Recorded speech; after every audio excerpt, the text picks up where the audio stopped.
আকাশটা কাঁপছিল কেন,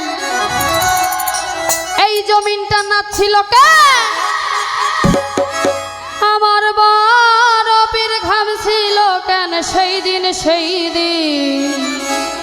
এখানে আমার ইয়াং জেনারেশন ভাইরা আছে, আমার দরদিরাও আছে, মুরব্বীগণ, তারা হচ্ছে ভবিষ্যতের উত্তরাধিকারী নাকি, তাদের দিকে লক্ষ্য করতে হবে। আপনারা যারা আছেন আপনাদের দিকে লক্ষ্য করতে হবে, অনেক ভুল হবে। ধন্যবাদ।